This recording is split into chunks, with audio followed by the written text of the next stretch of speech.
Look, I need you to do something right now. Look at the woman you're dating, or the woman you hope to date. Now, I want you to picture your grandfather's wife. You see a difference, right?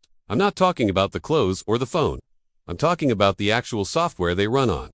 The core programming, their expectations, their ability to cope, their skills. Here the harsh truth that crushing a lot of good guys today, the woman you with is almost nothing like the woman your grandpa married, and you're trying to run this brand new, highly complex operating system on an outdated 1950s relationship manual. You're not crazy for being frustrated.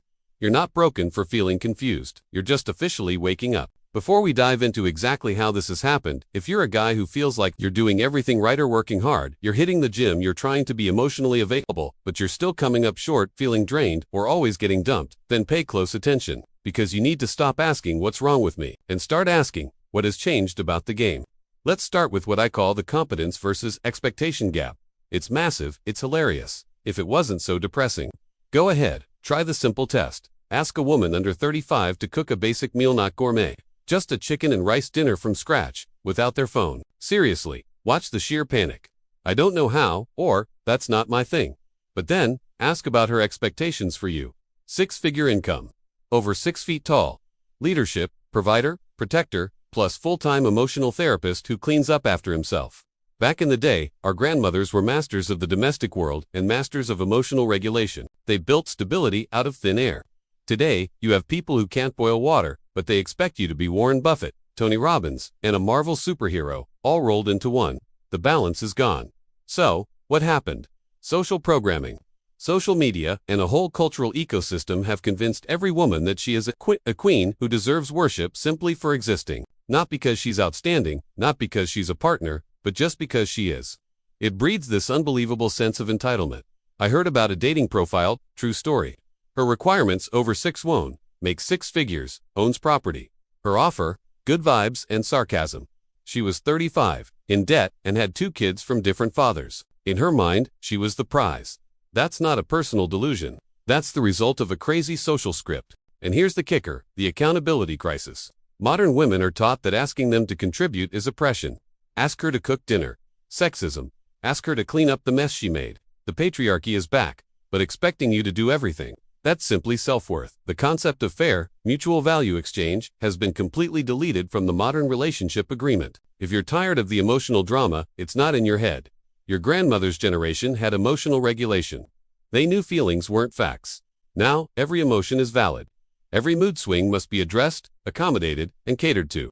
You're not in a relationship.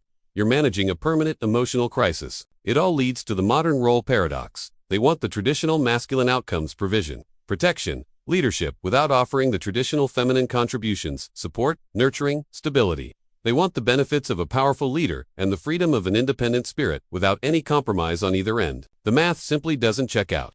And when you point out the missing half of the equation, you become the villain. So, how do you, as a man, survive this new reality?